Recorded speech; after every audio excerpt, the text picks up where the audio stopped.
This is my little brother Henry Tomerlin, and today I'm going to be reading Henry Little Snow White by Jacob and Wilhelm Grimm. I chose Snow White because it's my favorite Disney movie. It's also the first movie that Disney ever made, and so I thought it was special for that reason. Henry has his snacks, so we're just going to jump right in and get started. Little Snow White is the 53rd or 053 from the Grimms. Here it goes. Once upon a time in midwinter, when the snowflakes were falling like feathers from heaven, a queen sat sewing at her window, which had a frame of black ebony wood. As she sewed, she looked up at the snow and pricked her finger with her needle. 3 drops of blood fell into the snow. The red on the white looked so beautiful that she thought to herself, if only I had had a child as white as snow, as red as blood, and as black as the wood in this frame. Soon afterward, she had a little daughter who was white as snow, as red as blood, and as black as ebony wood, and therefore they called her Little Snow White. As soon as the child was born, the queen died. A year later, the king took himself another wife. She was a beautiful woman, but she was proud and arrogant. She could not stand if anyone might surpass her in beauty. She had a magic mirror. Every morning she stood before it, looked at herself, and said, "Mirror, mirror on the wall, who in this land is the fairest of all?" To this the mirror answered, "You, my queen, are the fairest of all." Then she was satisfied, for she knew that the mirror spoke the truth. Snow White grew up and became ever more beautiful. When she was 7 years old, she was as beautiful as the light of day, even more beautiful than the queen herself. One day, when the queen asked her mirror, "Mirror, mirror on the wall, who in this land is the fairest of all?" it answered, "You, my queen, are fair, it is true, but Snow White is 1,000 times fairer than you." The queen took fright and turned yellow and green with envy. From that hour on, whenever she looked at Snow White, her heart turned over inside her body. So great was her hatred for the girl. The envy and pride grew ever greater, like a weed in her heart, until she had no peace day and night. Then she summoned a huntsman and said to him, "Take Snow White out into the woods. I never want to see her again. Kill her, and as proof that she's dead, bring her lungs and her liver back to me." The huntsman obeyed and took Snow White into the woods. He took out his hunting knife and was about to stab it into her innocent heart when she began to cry, saying, "Oh, dear huntsman, let me live. I will run into the wild woods and never come back." Because she was so beautiful, the huntsman took pity on her, and he said, "Run away, you poor child."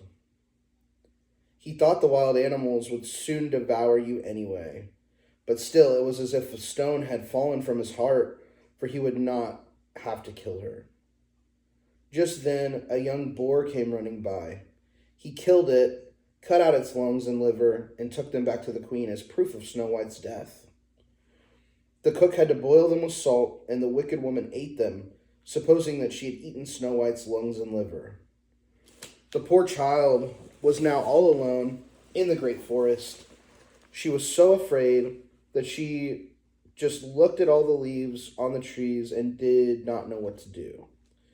Then she began to run. She ran over sharp stones and through thorns, and wild animals jumped at her, but they did her no harm. She ran as fast and as far as her feet could carry her. Just as evening was about to fall, she saw a little house and went inside in order to rest.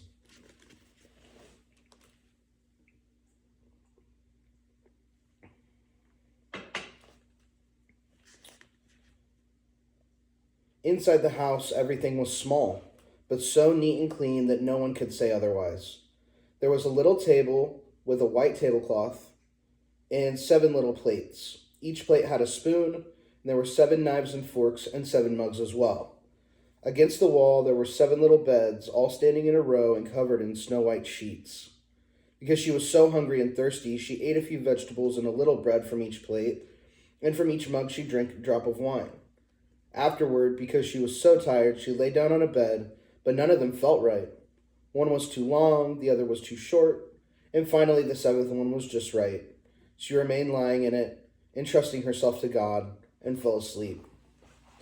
After dark, the masters of the house returned home. They were seven dwarfs who picked and dug for ore in the mountains. They lit their seven candles, and as soon as it was light in their house, they saw that someone had been there, for not everything was in the same order as they had left it.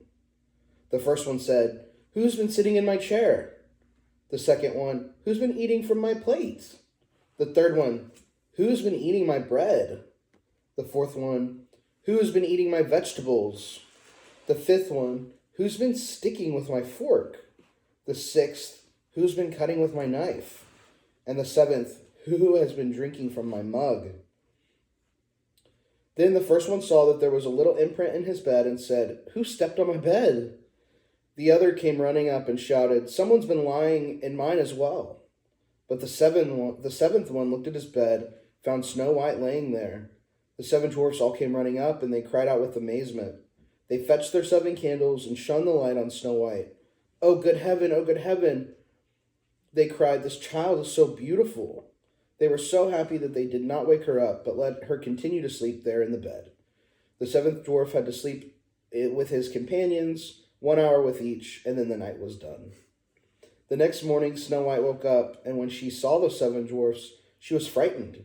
But they were friendly and asked, "What is your name?" "My name is Snow White," she answered. "How did you find your way to our house?" the dwarves asked further. Then she told them that her stepmother had tried to kill her, that the huntsman had spared her life, and that she had to run the entire day, finally coming to their house. The dwarf said, "If you will keep house for us, and cook and make beds, wash, sew, and knit, and keep everything clean and orderly, you can stay with us, and you shall have everything you want." "Yes," Snow White said, "with all my heart." So she kept house for them. Every morning they went to the mountains looking for ore and gold, and in the evenings they came back home, and their meal had to be ready. During the day, the girl was alone. The good dwarfs warned her, saying, "Be careful about your stepmother. She will soon know that you're here. Do not let anyone in." Now that the queen believed that she had eaten Snow White's lungs and liver, could only think that she was, again, the first and most beautiful woman of all. She stepped before the mirror and said, "Mirror, mirror on the wall, who in this land is the fairest of all?" It answered, "You, my queen, are fair, it is true, but Snow White, beyond the mountains with the seven dwarves, is still 1,000 times fairer than you." This startled the queen, for she knew that the mirror did not lie. She realized that the huntsman had deceived her, and that Snow White was still alive. Then she thought and thought again how she could kill Snow White, for as long as she was not the most beautiful woman in the entire land, her envy would give her no rest. At last, she thought of something. Coloring her face, she disguised herself as an old peddler woman so that no one would recognize her. In this disguise, she went to the house of the seven dwarfs. Knocking on the door, she called out, "Beautiful wares for sale, for sale!" Snow White peered out the window and said, "Good day, dear woman. What do you have for sale?" "Good wares, beautiful wares," she answered. "Bodice laces in all colors." And she took out one that was braided from colorful silk. "Would you like this one?" "I can let that honest woman in," thought Snow White, then unbolted the door and bought the bodice lace. "Child," said the old woman, "how you look! Come, let me lace you up properly." The unsuspecting Snow White stood before her and let her do up the new lace, but the old woman pulled so quickly and so hard that Snow White could not breathe. "You used to be the most beautiful one," said the old woman, and hurried away. All right, that's about all we have time for. What did you think was different about that than what you had seen in the Disney movie? Well, it's been a long time since I've seen the Disney movie, but I don't remember it being as gruesome, as focused on killing, and maybe that's just my memory. But it's definitely been a long time. Mm-hmm. In the movie, not that it's necessarily the comparison, but the dwarfs didn't invite Snow White to live with them. Like, they didn't have that, you can live here, but you have to do all these things. There wasn't that, like, requisite. I think they just were, like, come live with us. You can stay, we like you. And the queen, remember the apple? It was the poisoned apple in the movie. not the bodice, like the laced up bodice. Oh, that's right. Mm-hmm. Kind of interesting. And the huntsman, we didn't see in the movie that the huntsman killed the hog or the boar. In the movie, I think he just like appeared with a box with a heart in it. So those are some of the differences. Anything else to note? Not that I can remember. I don't remember the 3 drops of blood at the beginning of the movie. Is that in it too? I don't know. I'd have to rewatch it. Maybe. I'll finish reading it to you, but that's all we have time for.